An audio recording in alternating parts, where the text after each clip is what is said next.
going in 3, 2, 1. Hi everybody, welcome back to Elder Scrolling Online. I am one of the 4 hosts of this show. I am Joe the Widget Wilson, and I am joined by my fellow co-hosts. I am joined as always by Steve, aka the Ravlox, and the Lucky One. Say hi, Steve. You're on mute, buddy. Sorry about that. Hey, everybody. We've got plenty to talk about today. Oh, we got a lot to talk about. And I am joined as always by Fred, the Deep Voice Baronon. Good evening, Joe. How are you today? Doing great. Ready to do a show. Excited All to right, talk let's about do this it. content.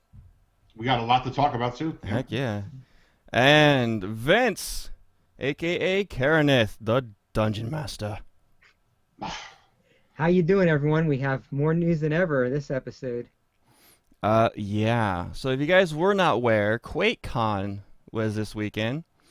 And on Friday, they had a phenomenal panel with a whole bunch of devs.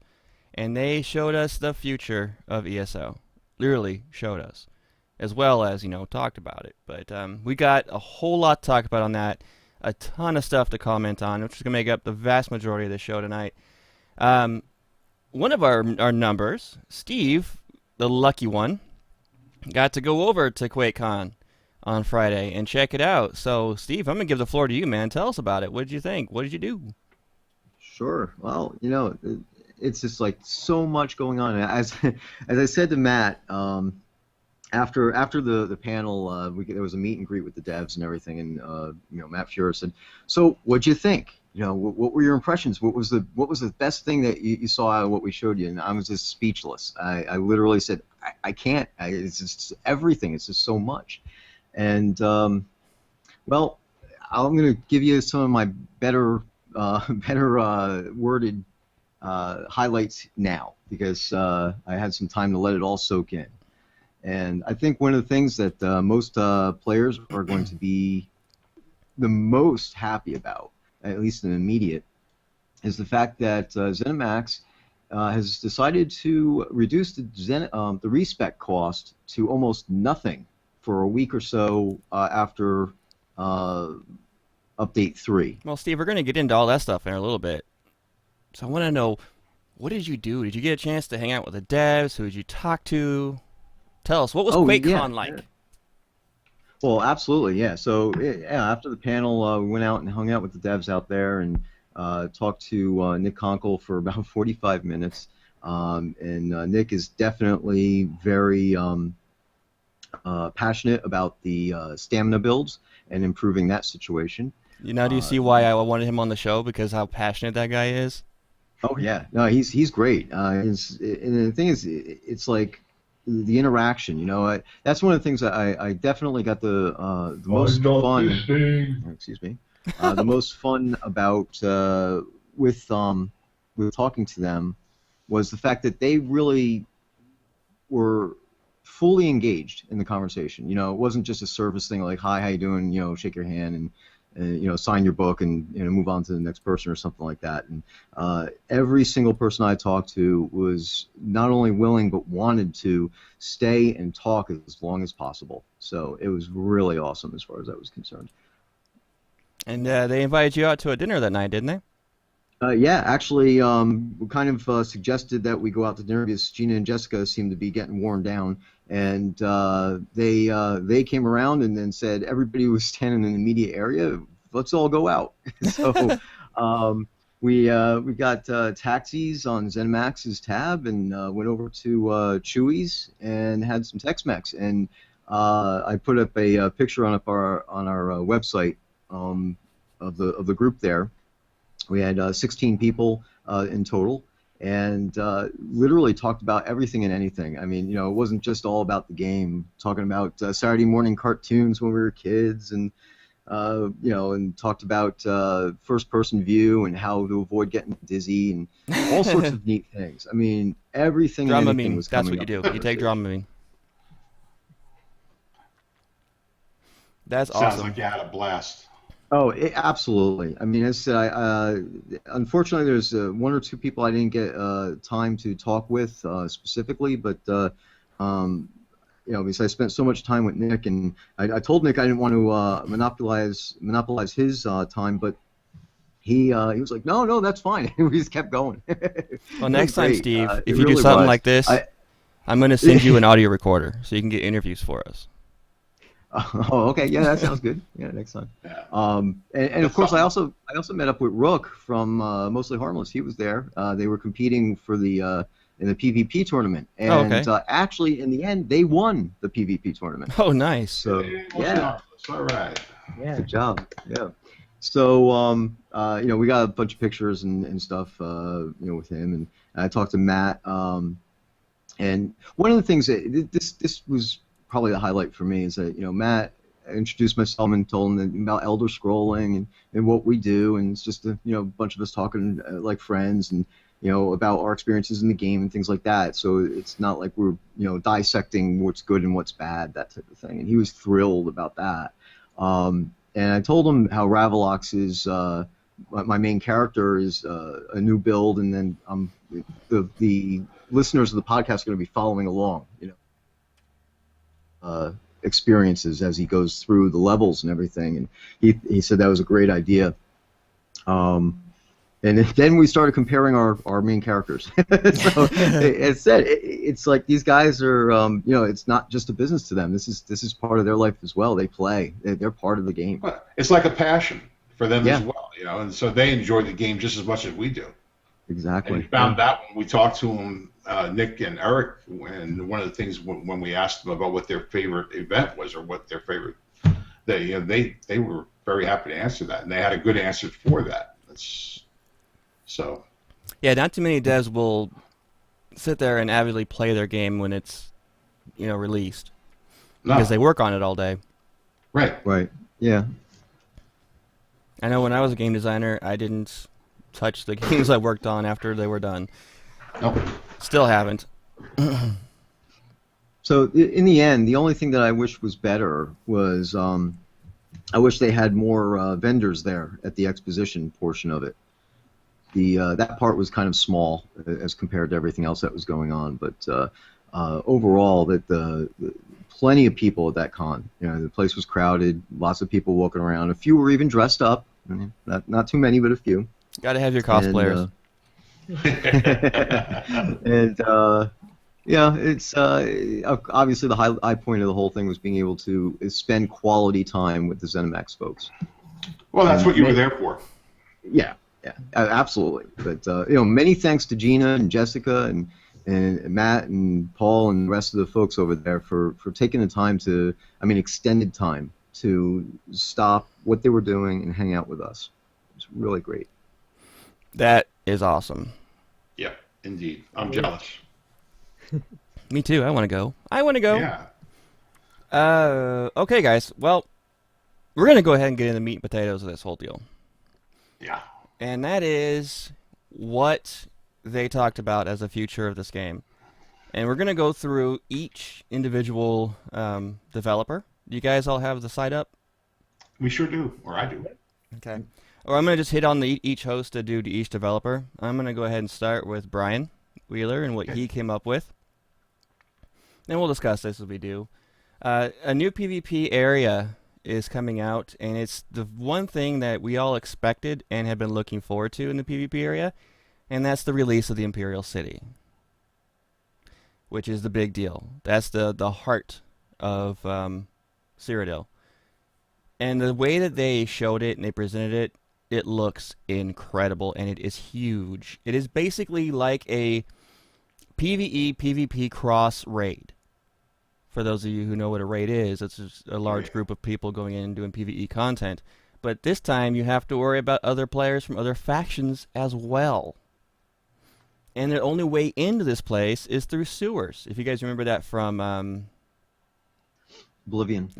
Oblivion, was that you escape from the sewers, and that's what they wanted you to do is have that kind of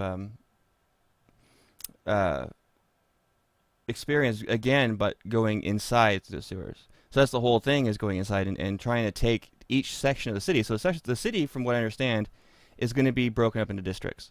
And the idea is to take those districts. And you get bonuses and benefits from each one that you take. The Arena District is one of them. Daedra have taken over the city.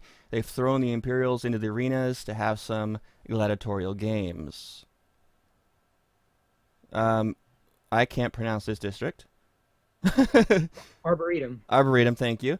It's not completely taken over by the Daedra, but there are still some things there to beat up on and beat up on you. And you get to do stuff as you obviously kick out the Daedra. The Market District. You can capture this district, of course. Once you own it, you can respawn and gain alliance bonus. Specific trade skill stations that allow you to craft Imperial Daedric gear, which is a new set, a new armor gear, new armor coming out, and it looks pretty sweet. They showed it off.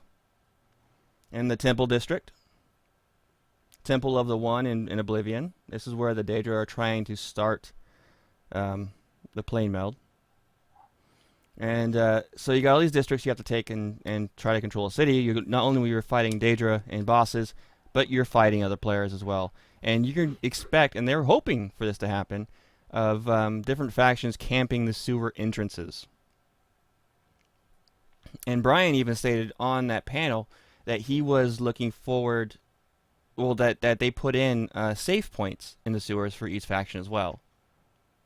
It's kind of like you can make it as a base. And I believe it, from what each one of the sewer entrances has that save point for your faction. Any other comments on that part, guys? Not looking forward to it. I mean, the PvP/PvE, having that meld in an area is going to be awesome. I mean, you can do that in Cyrodiil, obviously, but now you have a specific goal where you're kind of capturing the flag, if you will. Right. Having to capture the districts and take it over. That's going to be great. And there's goals. I mean, obviously, with the Market District, now if you capture that, you now have the ability to craft the Imperial Daedric. And you know that's going to be the most contested area. You know. Oh, it. yeah. That's going to be the one area everybody wants. And the other thing is there as well is that you will only be able to obtain that gear as long as you control that district. They said that there was a comment made during the panel about how the players would be able to directly purchase the gear, and that's from vendors within that district, but those vendors will only be available if you control the district. Mm-hmm. So that'll make some of this gear rare as well. Yeah, definitely. Yeah. It's going to be a big contested area, and you guys know I'm a huge PvP nut, or PvE nut. I don't like PvP, and I hardly ever step foot in Cyrodiil. This will make me want to do it, though. This will make me want to go. Right. Because There's something there for everyone. Yeah, it has that heavy PvE element, and when you're having to deal with other players, that's going to be exciting. It really is. Yep. Agreed. Let me see here. Yeah, What I'm else? looking forward to doing expeditions into the city, definitely. Yeah, they said that one of the biggest parts you're going to have to get through in the sewers is there's a crossroads sewer where every Yeah, at the very bottom home there. alliance, at the bottom, where every home alliance will cross past at that point. And that's when things get hairy Yeah. and And there'll downright be reverse dirty. dark anchors. They'll be like dark anchors. There'll be portals in the floor with the Daedra coming out, I believe they mentioned. Yep, there are portals that pop underneath and spawn monsters. You And don't they see are that here. they are putting in repeatable PvE quests with high gold and XP rewards. Yep. It's going to be funky. Lots to do there. Yeah, and I recommend if you can, the videos all over the place, but checking out the images they posted for the video they have for the Imperial City. It's pretty smexy. Pretty smexy. Yeah. And I know that we've said this in the past, especially Vince and Fred and myself. From near the end of beta and the initial release, Cyrodiil's like another game all on its own. I mean, the amount of territory there and the amount of things to do, PvE and PvP. If somebody really likes PvP a lot, they really could just stay there. With the addition of the Imperial City, it even strengthens that aspect more. Yeah. There you go. All right, we're going to get into Rich Lambert. He was the lead content designer, and I'm going to ask Fred to go over this one. Oh yeah, there's a lot of new stuff coming up with his area. He's doing some grouping updates. He talked about there's 5 initiatives underway to improve grouping, which of course we know needs it. There's going to be a game-wide audit to fix quests so players aren't separated so often. And what he means by that, Ah, yeah, what he means by that is all those instanced areas that people get stuck in and you can't do it because you already finished it because they're zoned out. They're going to get rid of that yeah. as much as possible and allow you to actually help other players, making grouping a lot more viable while questing. Yes, and more quests will have shared advancement. One group member collecting items will give shared credit to the entire group. Like collecting those flowers, you don't have to sit there and wait for an hour for everyone to collect the Everybody flowers. Get it? Yeah. So everybody's going to get it. That's the good thing. You will always, always be able to sync with your group leader's instance. That's Nice. awesome. Journal and quest trackers will show common quests. That's something I've been waiting for and hoping for. Yeah. And confirmation for quest sharing, so you'll know whether it succeeded or failed right away. That's big too. Yeah. And in update 5, a new veteran dungeon, City of Ash, is coming. Veteran mode continues the story where the village elder haven't returned from the portal, and it's your job to go in and check it out. That's big. Yeah. A lot of that's been asking for some content, new content. Well, yeah, That's they've said they're going to be bringing out a whole lot of veteran dungeons in the future, and they've been keeping their word. They've been Yeah, new they ones, are. new ones, and new ones. And the whole grouping thing. You guys got any comments on that? I think it's definitely much needed, and this is going to be a huge improvement. I mean, the issues with phasing has been a problem for me for a long time. Where you'll go into a quest and you'll just see the chevron because you're not in the same phase as your group mates. Yeah, That's- it happens that's a all the serious. time. So Yeah. it's going to be serious, great to issue see that- this fix. It's really. I mean, right now how we address it is just you travel to your group leader before you go in the quest. Right. But it would be good to not have to worry about anything like that. Yeah, so Yeah. now it'll automatically do that for you. And that's great. Yeah. Next big thing, and this is good because we've actually had this kind of question in episode 1, dungeon scaling. Kind of scale dungeon levels to group leader. This includes monster items, XP, and gold. So now everybody will be at the same level. The thing though So- that I can see might be an issue here and there is if no more where you're going to be able to have a veteran come with you if you're level 22 trying to do a dungeon because he'll hike it all the way up to Well, Well, it's only, well, if it's he's- only the What's group the leader. leader? Right, but All right, the okay. 22nd level can be the leader, and Yeah, that's everything will true. be scaled to No problem. him. Right? Yeah, I thought for some reason I thought when they were doing this panel it went to the highest person. And that says the group leader. Yeah. Yeah. So I assume. You just blanked out on me, Yeah, Fred. this is audio. We lost your audio, Fred. He's still talking away. He can't even hear us. Okay. Yeah, I do have in my notes as well that I took as well while watching it that it was to the leader's level, not to the highest level character. It's just me that misheard it then. So actually, I see that as a bonus because then you can determine what level you actually want to do it on based on who you assign as the leader. Right. That gives a lot It'll of definitely. flexibility. Right. It'll help. I mean, especially if you're doing an ad hoc group to help one of the members of the guild to do that dungeon at their level, then just make them the leader of the group. Exactly. Yeah, we're gonna have to continue this without Fred until he gets everything fixed That's fine. because he can't hear us and he's just still talking away. Excuse me.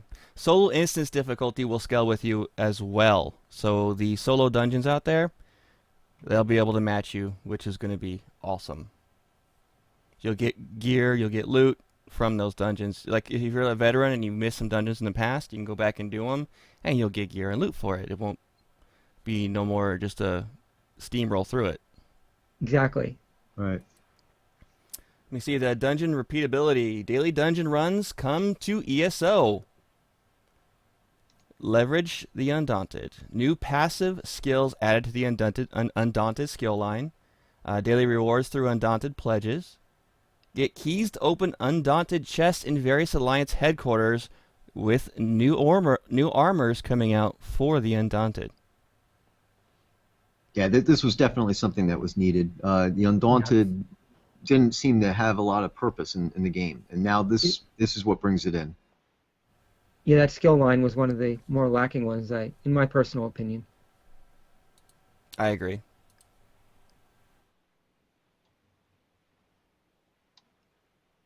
And it looks like we also have Upper Craglorn is going to be coming soon.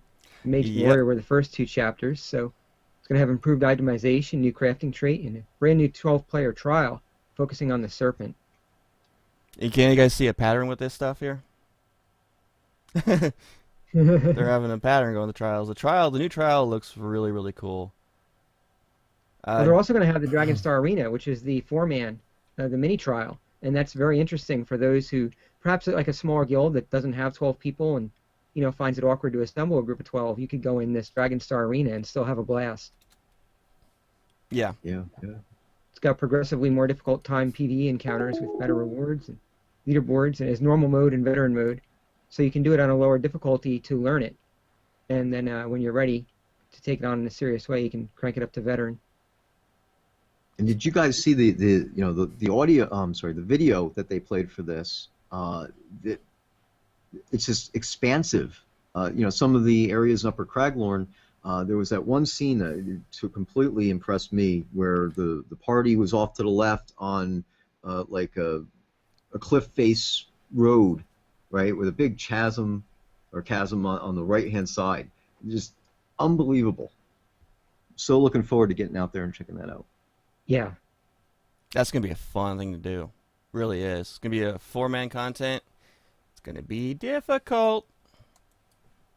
And there's so much more of this they can add to the game. As I've mentioned previously, we only have approximately a third of the world of Tamriel open to us so far. There's another 2/3 that they haven't even opened to us yet. So there's a lot of expandability they can do in the future. Oh, yeah. You know what was a big showstopper, guys? That really had a lot of people cheering, and it was something so simple that you wouldn't think about it. Even had me cheering. Facial animations are being improved. Oh, in a big way. No longer is it just blah, blah, blah, blah, blah, blah. They're just chin up and down.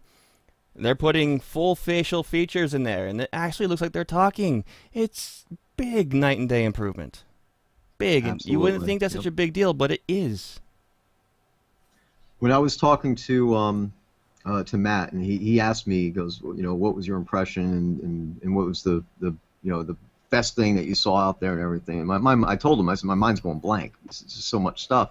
But this was the one thing that I brought up to him, and I said, it's a little thing, in the bigger content, in the bigger context of stuff. But it's the little things sometimes that make a big difference. And the fact that the mouths just just moved a little bit, this is big. It really is. Yeah, you gotta see the video to believe it. It's night and day difference. And no longer will it pull you out of the experience by the bad animation of the mouth. Now it'll draw you back into it because it'll feel like you're talking to the character.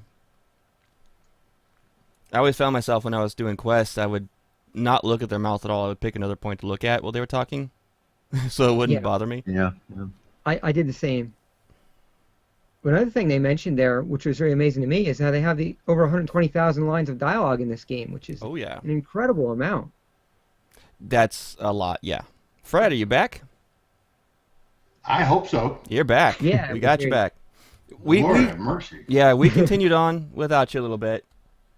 That's okay. We, in Show fact, must go on. we just finished up with Rich Lambert, where we were just talking about the facial animations, the improved talking, and that awesomeness. And next up, we got the veteran system, which is actually the champion system, with Paul Sage. And I'm going to ask Steve to grab this. Okay, so they're basically changing everything, right? So based on player feedback, and this is one of the things that they took the time to go over during the panel and say, look, we hear what you're saying, and we are reacting. They are changing stuff based on what's being asked of them. So we got the fact that people, I'm not I have to say I'm not completely clear on what this is meant. But players like to keep the same character going into the various alliances. I'm wondering, because this was based on the reaction to the play any character and any faction type of thing. So I'm not sure personally if what the impact here is, what they're really meaning.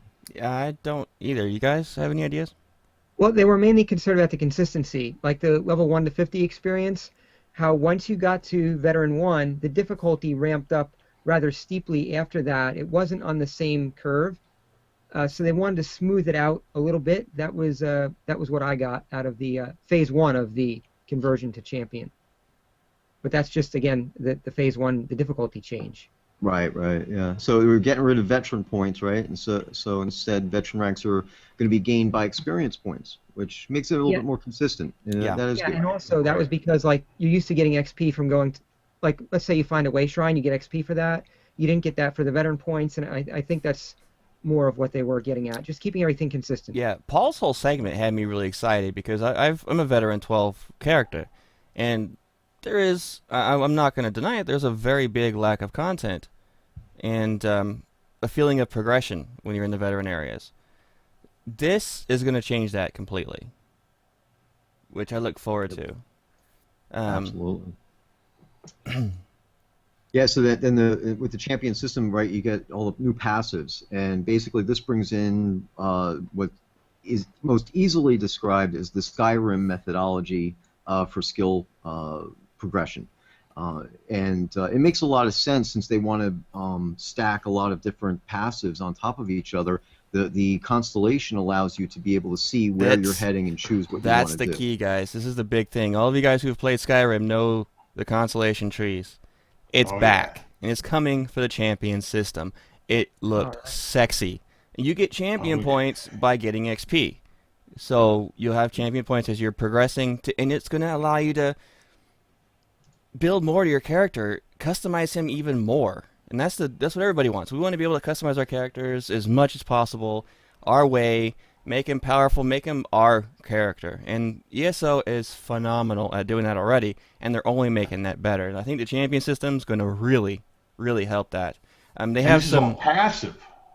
Yeah.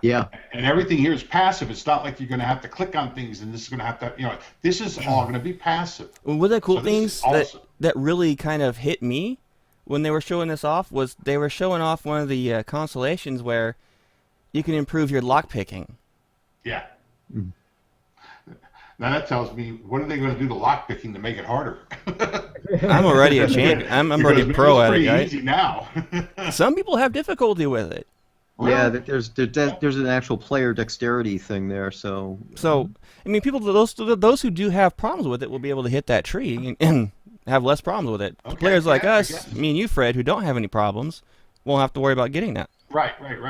Yeah. They have some example passives here for the tower constellation, Fred or Steve. Yep, exactly. So they use the tower constellation as their example, starting off with, at the bottom, Blade Expert, which would increase base damage that you could do with a blade. And it doesn't increase any extra damage from damage types on blades. Then after that, you can move up into Tenacity, which increases your total stamina regeneration by a percentage. And then after that, it could build up into Shock Boost and Precise Strikes. So, they were showing off the way that you could build up those passives. And as Fred said, very important, all passive. So you don't have to worry about dropping something else off of your action bar or anything like that. This is all stuff that's going to be right behind the scenes and just happening automatically. You know what's awesome, guys? We're going over all this really awesome stuff, and we haven't even dropped the big bomb yet. I know. Oh, I know. Keep in mind that champion points are going to be account wide. So if you earn them on one character, you can spend them on all characters. That's another smexy detail. And you can also respec your champion points, the entire champion point system, with the expenditure of only one champion point. It's awesome. Yep. Now, it's a kind of a side note since talking about respecking, but they're going to reduce the overall cost of respecking permanently. Yep, and they're even the going to number allow they you threw out to. was 25% down. Yep, 25% Was it decrease. 25% down or 25% up? Down. I couldn't. Is it okay? Reduced It's by reduced, 25%. yeah. Okay. Um, Hey, that's still better than what it is now. I don't Yeah. mind what it is, honestly. I don't mind that. I mean, I think that's it probably should the be a one good- gold sink they really have. Yeah, it should be a good Yeah. gold sink. I don't think they really should drop it that much at all. Yeah. I do like the But- fact that they're going to allow you to respec your morphs only. Right, yeah, ad hoc or a la carte type of respecking. That's cool, actually yes. bigger than anything else. Yeah. Another note over here is that for more points you put into a path or constellation, you gain unlocks. Yes. Like 10 points in patience, a significant increase to success chance at forcing locks. I wonder what that's going to be for. 30 points, you unlock Fortune Hunter, which is gold found in chest is increased. Yeah. 50 points deflection, blocking now returns a % of the mitigated damage onto the attack. Oh, nice. Yeah, 100 points counter strike, a successful block at lower than 10% health has a chance to prevent and return 100% of the damage back on the attacker. Very cool. That's sexy. Yeah. And what else we got here, Steve? Oh, well, of course, new gear. Why not, right? Right? So, no longer restricted by veteran ranks. New items are to come with, will come in the new content in seasons. So this is going to be interesting. This is another part of the conversation I had with Matt on this, and it's really it's causing a situation where gear will be rare. So you could get the gear, but you can only get the gear at certain times. So it's going to enhance the item chase. The collectors. People want to have all the stuff and give you a reason to go after these things. So they won't be available all the time. So they'll be rare. You have to acquire them during the current season that they're slotted to. Of course, some of this is a little blurry because it's not there yet. The previous season items are easier to acquire because, of course, they'll be out in the world. They'll have been had already. Yeah, basically So go ahead. one of the things they said was that no one will really fall behind in the item race, but there's still at the same time going to be an item chase. You're gonna want to go after it. And I know a few people in our guild, for instance, that are gonna go just absolutely ape nuts about this. Oh, yeah. Absolutely, yeah. Oh, yeah. Callie. But the problem is, like, There's quite a few members that are like that. Yeah. Yeah. There's quite a few. it's probably that if they go by season, let's say they go by actual season, I don't know if they will. And guys, But the current season items will be rare. Yeah. But then, like, the items that are 3 months old or older will be much easier to acquire. So you'll never be more than like 3 months old on your gear if you really want to keep up. With even a mediocre of effort, you'll still not be too far. You're not going to be like 2 years behind on your gear, for instance. Right, and they say you can even purchase it directly That's what I mean. Yeah. after a previous season. Right. A previous. well, they say they might. It's not a definite, but Yeah. All of this is up in the air. None of it is. Right. Yeah. Obviously, we should point out everything we're talking about is might Subject to happen change. eventually. well, guys, Paul did drop one of the big bombs of the night. I'm drooling over that. We're gonna get into this right now. You guys have heard us talk about this on the show because I brought up that it is coming, and I got to prove that I know what I'm talking about because Paul said, "Here it is." Steve, what was it? That is the justice system. Now, Woo! Where's my cheering basically, what it comes down to is those of you who have played Skyrim, it brings Skyrim into this game. This is one of the best things that they could have done. Now you go up to those baskets and chests and stuff that are hanging around people's houses out in the market square, and you are now stealing from them instead of actually just looting them right in front of the person. And these Yeah, items now have baby. value, guys. The items you steal now have value, but only to a fence. Only to Only a fence. to a fence, right? Yep.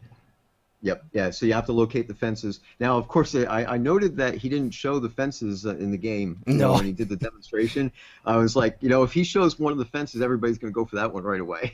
Oh yeah, exactly. But, yeah. So that now should be you a have to fake find- fence too.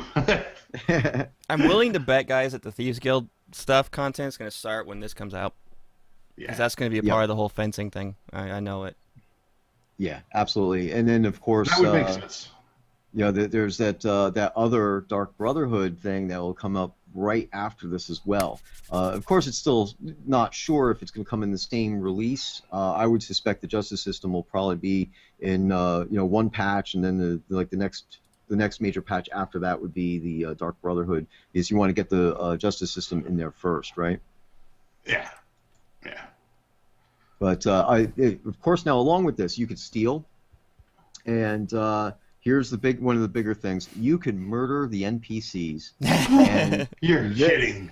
I am not kidding. This is so cool. Now, the first thing I'm going to say is that I know a certain banker in Daggerfall. That's got something coming to Say him. it one more time, B. Yeah. One more time, banker. So now, of course, this comes into you murder somebody and you could get away with it, but there's going to be a bounty on your head. For all this stuff. If you get caught, then just like in Skyrim, you're going to have to either pay the bounty or Well, the one try big to difference fight I your way out of noticed, it. one of the big differences I saw is that you don't have an option to go to jail. No jail. It's No jail. pay. And if you flee, the guards will attack you. Yep. That's right. Yeah, I love it. They're tough. But I love even more the next thing he's going to say. Go ahead, Steve. Say it. Oh, yeah. Okay. So this is the fact that there's a bounty, and the Come on, Steve. players, Say it. the players can now hunt down people who have a bounty on their head. KOS. Active World Oh, this PvP. is awesome. It brings PvP right into the PvP world. Now you don't have to go to Cyrodiil to do PvP. In a way, I could see where some players might even actually be able to, steal some stuff and use that to duel with each other, even though that the mentioning of dueling comes down the road as well. But this is going to be really cool, especially for our guild, the Brotherhood of Redemption, who goes all the way back to when we were pen and paper. And basically, the guild was a set of mercenaries that would go out and right the wrongs and find these people and bring them to justice for the bounties. So it falls right into line with what our guild does. In role playing our guild, that was what we did. Yeah, I could see us having some events on the calendar for sure. See, hunting guys, down some of these folks. That wasn't even the biggest bomb we were talking about here. Yeah. The yeah. big one. No, there's more coming. The big one is right now. Yeah. Yeah. And Vince, I'm giving you the honor. Okay. So Nick Conkle introduced something known as spellcrafting. Da-da-da. So this is going to be a lot more than just another crafting line. First of all, it's going to take a lot more work to fully max this out. I had to. Okay, so this is a bound system, so there's actually bounds to this. So you can only go so far, like with the spells that you craft from this, but you'll be able to do a lot of cool things with it. So it's not going to unbalance the game. It's going to be something you can do only after you've completed the Mage's Guild line. So it's not going to be a crafting skill you can take up like at level 1. You are going to need to put some work in on your character, until you can start on this. Once you get started on this, you've completed the Mage's Guild line, you're going to get a new spell that's going to reveal secret areas in the game. And with this new spell, you'll find these secret areas, and you'll find tablets or pieces of tablets in these hidden areas. And from that, you'll be able to scribe into your portfolio these different symbols. And it'll be somewhat similar to the enchanting, in that each of them does a different thing, and so you'll be able to assemble the various different runes, so to speak, into a spell. So it's going to be quite interesting. There's going to be a lot of exploration. I like that. I like they're adding more of those interactive UIs, like Yeah. with Yeah. lockpicking. Oh yeah, this will be interactive. To do the scribing is actually an interactive Yeah, it's a charcoal and process. paper rub, Yep. which is awesome. Very, very smart on their end. Yep, I agree. So once you collect the spells, you want to recreate the tablets you found to learn the spell. So you collect the base effect of the spell using the method described above, which is the scribing of the charcoal and the parchment. And there's different focus morphs. There's base, ultimate, enduring, reduce cost, ritual, and AoE. So if you put the AoE focus on a lightning bolt, for instance, you get a chain lightning spell. So you can imagine all the different derivatives that you could make here. It's quite flexible. And I so you can put love- enduring focus on a flame etronach and have a permanent pet. That's the thing. They're bringing the Antronox in. as a summon Yeah. pet. And more importantly, you basically can make a pet that attacks or whatever. That's what I just said, Fred. Jeez. Oh man, what can I tell You can you? make ultimates, which is handy. This Yes. is awesome. You can make And there's ultimates. flexibility with the tablets too. It's not just all the runes you use, but the actual material that you imbue this onto, the tablet. You can use a higher grade of tablet to get a more powerful and expensive spell here. And you Mhm. can trade those tablets with other players. Once you use the tablet, it does disappear, but then you permanently know that particular spell, which I assume will go as a skill, onto your hotbar. So Yeah, they said that so- you can basically fill up your entire hotbar with nothing but self-created spells if you wanted to, Yeah. which is awesome. This is like a complete. This makes classes even more less of an importance thing, because Right. you can literally go through the game once, especially when this comes out, and never even put a single point in any of your classes and be a viable player, because you can craft your own dang spells. Right? You know? Anyone can join the Mages Guild. You don't have to be a sorcerer. Yeah. So, what I talked about earlier about one of the things that really shines with ESO is the fact of the customization. They're just blowing that out the window even further. They're just saying, "Here, guys, here's more. Knock yourselves out, and then get confused when you can't figure out what you want to do." There's so much exploration around the world, places you've already been, because now it's opening new secret areas in all these places that you've already been. So it's really Well, that's always been the big things about the Elder Scrolls Game titles is the exploration of it, and yeah, this will ESO's do a no lot more different. exploration. Remarkable. So this is one of the big things I really want to talk about with you guys, because it's going to be a big game changer. It really is. It's going to be a huge game changer. This is not just a minor content upgrade. This is a game upgrade. This is Yes, the kind of stuff that absolutely. you normally get. This is what I want to bring up really quick. You know how people always complain that it's not free to play and that they have to pay a monthly subscription? This is why you're paying that monthly subscription. You're getting Agreed. this content for free. This is the kind of content they put, normal MMOs will put into Expansion. an expansion pack, and you have to pay 60, $50 for it. No, Yep. we're getting it directly. In effect, once we get to 1.5, this is a whole new game. In fact, it's more than one game. There's Yeah, well, we're seeing two games already. I think, in my opinion, we got the game we paid for in release, and now we're seeing another game with 1.3. So it's just amazing what's going on. And they're Every being- time you turn around, Yeah, it just blows my mind. Every time I turn around, The and they're game- doing a great job. the game hasn't even been out for half of a year yet, or Yes. right around half a year, Yeah. and Yeah. we've already had 3 major content updates. Exactly, and they promised every 6 weeks, and they're doing Roughly, it. They're yeah. holding pretty close to it. This is not very often you get an MMO company that actually sticks to their word and does what they say they're going to do. That's exactly true. It's not even out my- 4 months yet.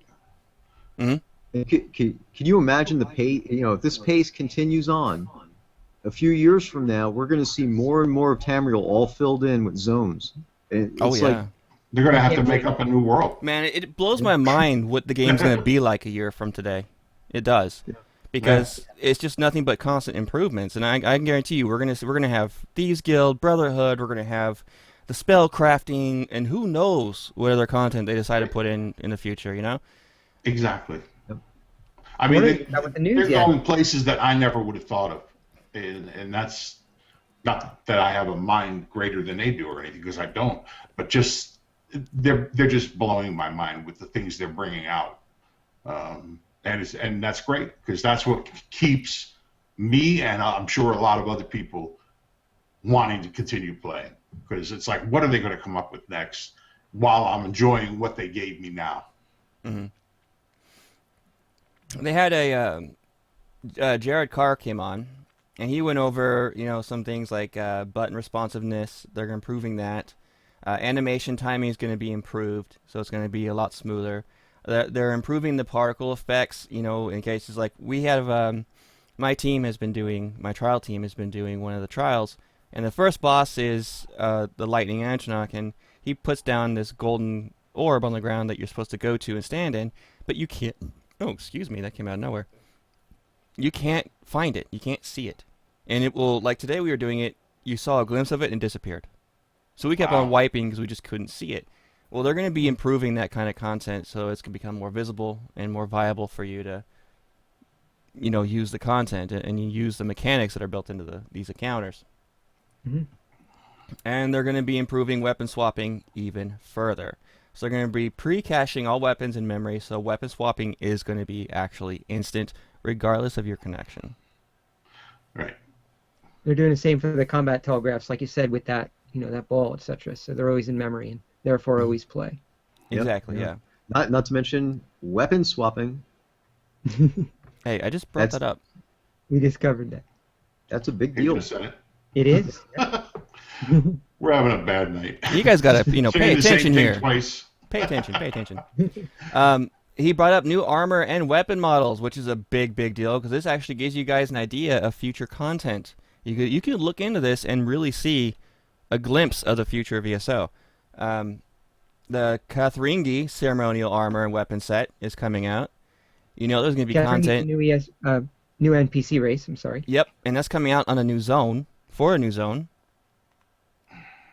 Now, new high the level. new NPC race kind of gives you a hint that they're not bound, in a box, right? So we're ZeniMax is able to expand on the world because that was one of the questions that they had. So a lot of players have had from the beginning. Will they bring in this race or that race, or will we be able to, see other things? And a lot of the answers were, well, we got to stick to the lore and stuff like that. But now we're seeing that they're going to be able to branch out, for things that we haven't seen before.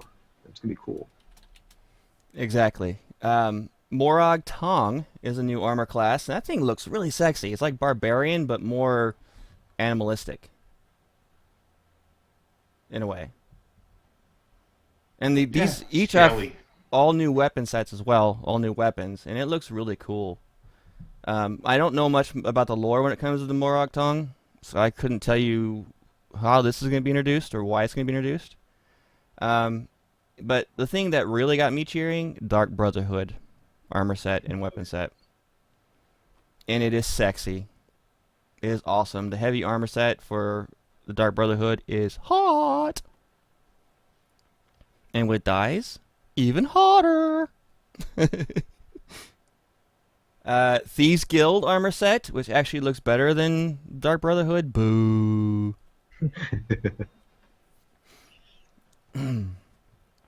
Glass armor, guys. You guys have all been asking, where's glass armor? It's coming to the game. Awesome. I love the look of it. Yes. Yeah, that looks That great. is sweet. It is really, really cool looking. Even the weapons are really neat looking, too. High-level PvP armor for Ebonheart. They're going to be doing that for all 3 factions. And that looks armor crazy. is insane. Yeah. The new Undaunted armor set, like I mentioned earlier, and how they're adding all this new Undaunted type stuff. Well, they're bringing out the armor set, which you need the keys for the chest to unlock and get this armor. That's how you'll be getting it. It looks pretty cool. It's more of a gladiator style armor set. And how you'll be able to put armor, like trophies of what you've killed, into the armor. Like you can have the head of various different monsters they're demonstrating there. So it's very interesting, like the Spider Daedra, etc. One of the guys in chat, Blueberry Skittle, I like that name, by the way, asked us what we thought about the champion system being implemented. We talked about this already, but for your sake, I believe all 4 of us are all for it Yeah. and looking Absolutely. very much forward to it. The constellation system is absolutely brilliant. It's just another way of increasing the customization of your character. It's a great way. It seamlessly pushes you into the veteran system from the 1 to 50 experience. So when you get into the silver and gold, as they call it now, you're going to continue as if it's almost like there's no letdown or let off, if you will. I just went into V1 and V2 myself, and it was after they made the first changes. That's okay. There's no problem, Barry. I like the fact that since I played after, I know, like Joe, you played your V12, and you had to go through, basically hours and hours of trying like heck to get up there. And Yeah. you were talking about having no content, and I'm sorry, excuse me. But I find myself enjoying it just like I did when I was in my 1 through 50 so far. It just feels the same. It doesn't feel any different. So Yeah, I'll second that. It feels identical. the first phase to me has felt exactly like I think what they wanted to accomplish, and what they're going to implement with, as Joe just said, the passive system and the new points and the champion points and everything. I think it's just going to be awesome. Yeah. Being able to put this point into passive skills that you can put it in like you did in Skyrim. Oh, it's going to be just great. One of the things that really impressed me about the armors is the Undaunted armor set that's earned from dungeons, which they described as basically like skinning the bosses and wearing it. Yeah. And these armor sets look cool. Yeah. That got a really big reaction on the floor too. I want that alligator one with the mouth sewed shut. But I do suggest that you air it for about 2 weeks before you put it on. Right? Yeah, I think so.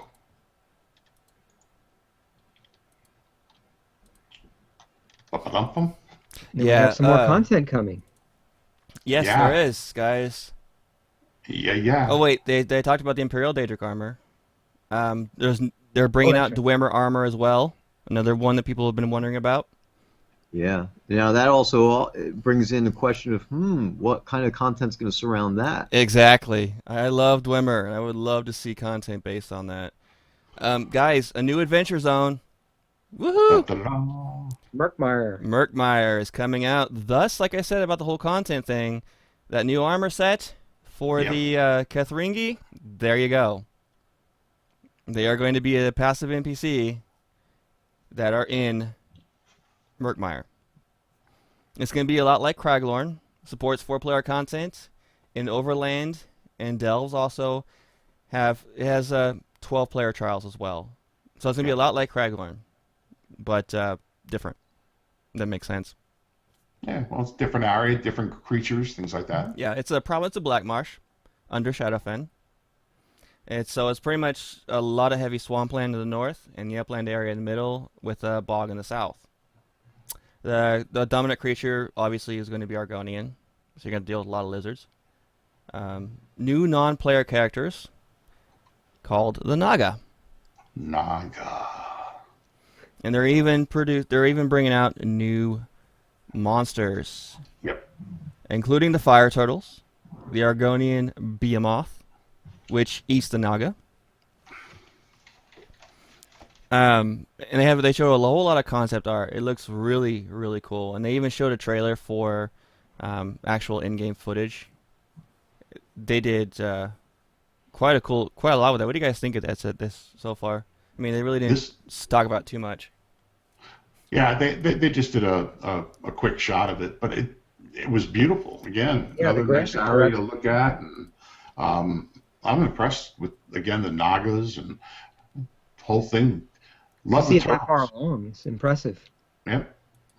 Yeah. And it's going to be more 4-man and 12-man groups and trials, right? Correct. Yep. Yeah. But if you prefer to solo, don't lose hope because there's something very exciting coming up for the solo players. Yes, there is. Right. the And solo this one, PvE zone. Woo! Yes. and this area is close to Vince's heart too. Yeah, this is Had to do it again, guys. Come on. solo zone of Hrothgar. This Yes. is going to be up in the north. It's going to be east of the High Rock area there. And this is going to contain the Orc city of Orsinium. So that legendary city, the capital city of the Orcs. It's going to be shared by all 3 alliances, so no matter what alliance you're in, you're going to be able to get there. And it'll be between High Rock and Skyrim. And basically the followers of the Code of Malakath are distrustful of the Orc King and his Daggerfall allies, as the Bretons and Redgars destroyed Orsinium a while back. So the Orc King is sympathetic to a sect of another cult that wants to destroy the Malakath worshippers. So you got quite a bit of story going on there. It's going to be quite a bit of solo PvE there to help rebuild Orsinium and determine the future of the orcs. So it's going to be quite interesting. They added female giants as one of the monsters, and they didn't go too much into what monsters are going to be in there, but the area looks fascinating. They also have a preview video of what that looks like. The city of Orsinium itself, they did really well. They're building it up on top of version of the city and a newer version of the city, just like the history and lore would have it, with Orsinium being sacked so many times, over hundreds of years. This actually will take that into effect, and you'll actually be able to go down into all the different ruins and older areas of the city and everything. So it should be a lot of exploration for you Sol folks who want to go out there and explore Orsinium. Should be very Yeah, it's interesting. going to be pretty awesome. Yeah. After that, they did a whole Q&A session. We're going to just highlight these really quick for you guys. One of the audience members asked, werewolves are in need of updates. Are there changes in place for werewolves? And Nick said, yes, absolutely. There are 2 phases of changes. For starters, we are going to balance the ultimate. Decrease cost, increase damage, etc. Good. Needs it. In the second phase, we are going to add in more active abilities. Nice. Very nice. I'm going to skip the whole old man one. That was kind of lame anyway. Yeah. Barbershop. Barbershop. Yeah. That's Paul's- big. Yeah. Paul said we would A like to lot of people are introduce... into that. Yeah, he said he would like to... They want to introduce the RP mechanic where players can earn these and give them to each other. I'm not sure what he meant by that. It is coming. It's just a question of how and when. Yeah, I kind of figure I don't understand that either. What are we going to do? Have a way that I can create a beard that you can put on? Well, it I don't almost think it's that so much. It might be more or less like a key to the place where you can change your appearance. I'm not sure. well, it sounds more like to me that it's going to be a skill line type of deal where like almost like a craft where you're going to become have a barbership be a barber or hairdresser or whatever, right? And then be able to go to another player and have that ability to give them the haircut. Oh, okay. I see what Oh, you're that's saying. possible. I'll be a barber, and you have to come to me to have your haircut. Type thing. Yeah, Okay. obviously this is all open for discussion because Right. Well, yeah, of course. Yeah. Well, that makes sense. Yeah. Okay. All right. Why do some quests get broken from one path to another? That's basic stuff for Dez. I mean, that's just tons of moving parts, and it's gonna happen.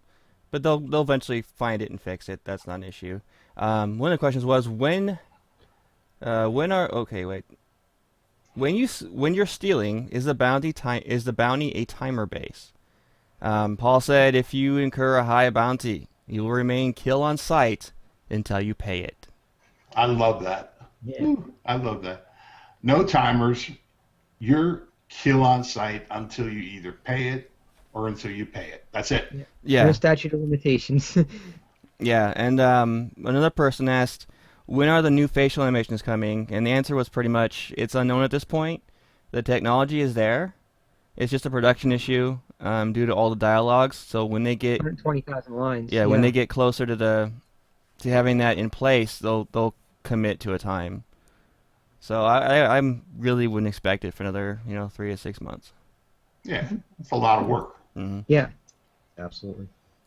Another big question that people have been asking about, and that was asked, is are they planning to add a dueling feature?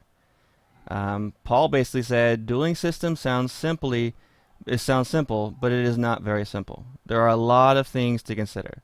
When the justice system is in place, maybe we can get it in place as well. Yeah, basically when he was on stage, he said that the justice system gives us the structure to allow for it. Yeah. So obviously they're not saying no. Yeah. What are the future plans for the PvP system?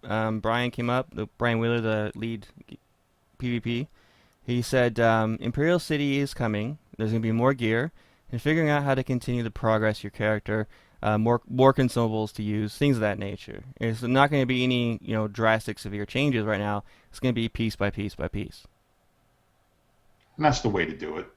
If they did something to just blow the system up and change it all over again or something, then there's going to be other issues. And they're doing everything the right way. Slow is better. Steady, right? Slow and steady. Yeah. Well, here's one for you, Fred, about the mini games. Oh, yeah.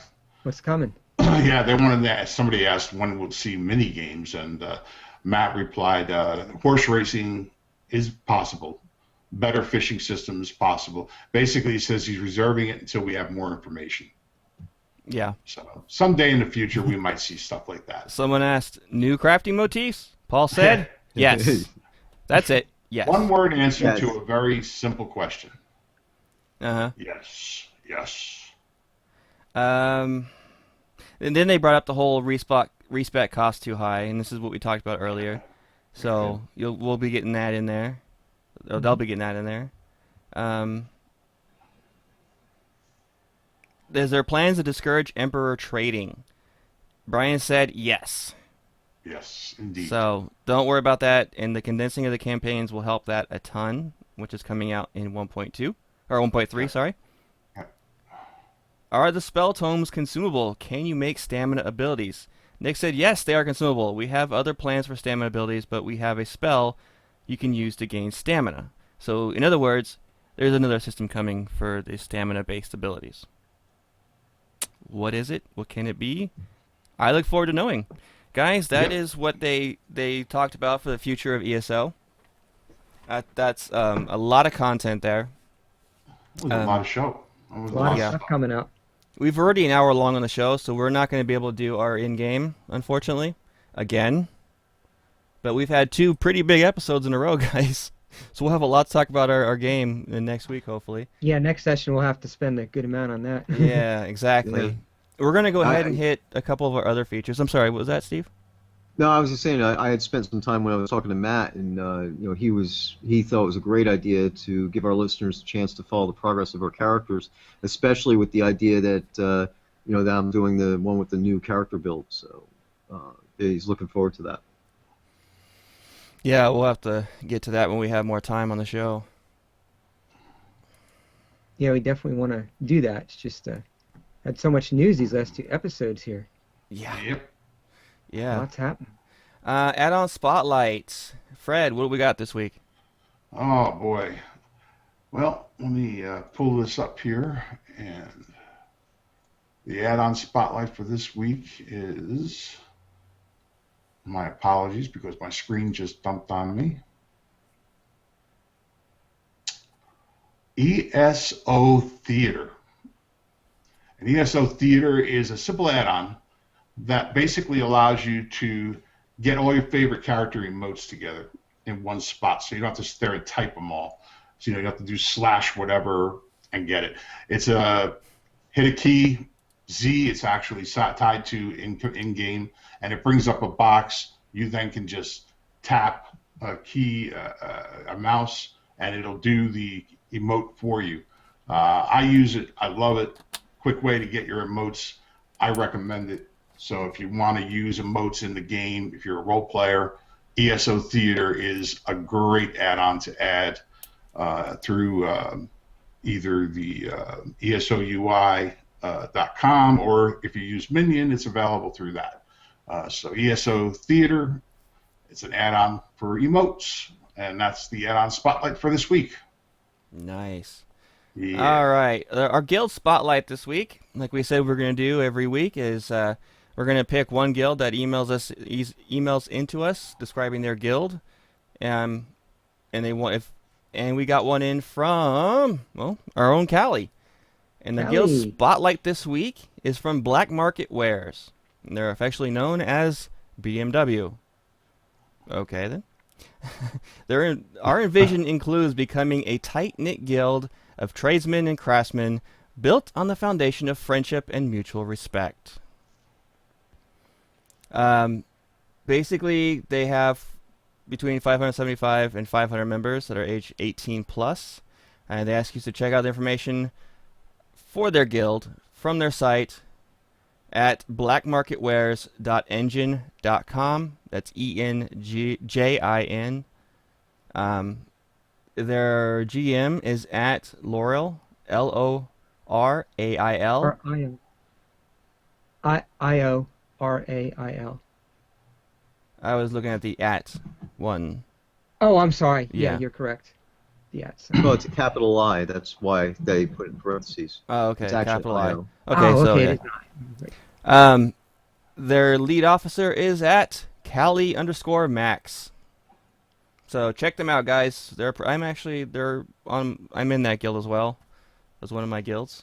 They really good for the trade skills and the buying and selling items. Yeah, it's very active. Extremely active. We have no emails this week to go into, so please email us in if you have any questions, comments, concerns, anything you want to talk about. Email us in at elderscrollingonline@gmail.com. One quick thing I wanted to add also to the news section is patch 1.26 is coming this Monday. I don't have a list of updates and things that's going to fix, but be ready for that to hit tomorrow. We have a last bit of time left to go into the tip and trick of the week, and Fred, that's you again. Okay. Tips and tricks of the week. Yeah, I just got to locate it. Oh, okay. Mundus stones is what I want to just talk about real quick. There's 13 Mundus stones, and they're available throughout Tamriel in each of the factions, whether you're in DC, AD, or EP, and even in Cyrodiil. It's in my opinion to have at least an active Mundus stone chosen. Use a Mundus stone because it's a permanent buff, whether you're PvE or PvP. I'm just going to run over real quick the effects of each Mundus stone so you know what they do.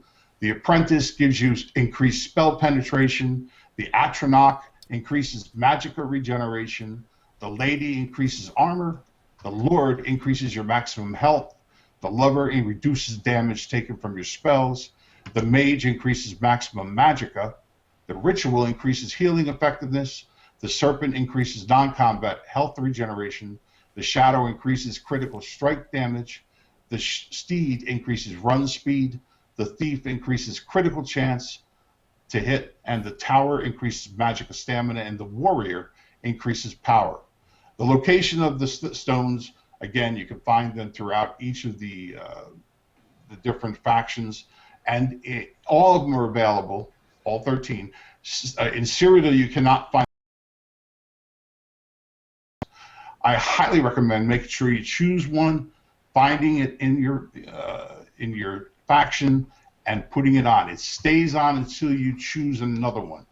So, depending on what your build is, grab the one that's most active or most useful to you, and then change it as you're PvPing or change it when you're PvEing.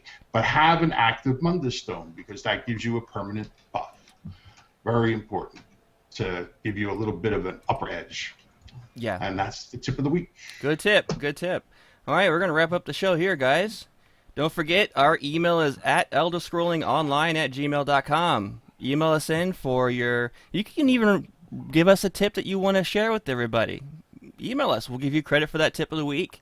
Email us in for your guild if you want to have us do a guild spotlight for your guild. Anything, guys. Email us. We want to hear from you. And that's at elderscrollingonline@gmail.com. All one word. All right. The show's Twitter is at ESOing Podcast. You can find me on Twitter at TheWidget, TheWigit. You can find Steve at Ravalox, RAVALOX. Fred can be found at Baranon ESO. That's BARANONESO. Vince can be found at at VN Robbins. That's at VNROBINS. And the guild site for the guild that we all belong to on the show, the Boar Guild, Brotherhood of Redemption, is ESO.boarguild.com. We are a Daggerfall-based guild. Everybody,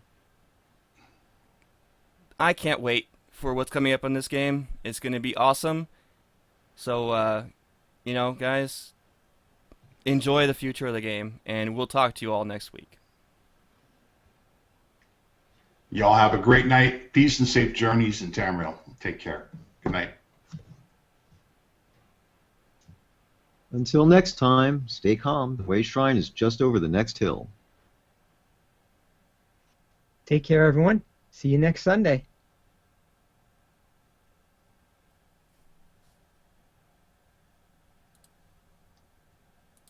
And that's a cut, guys.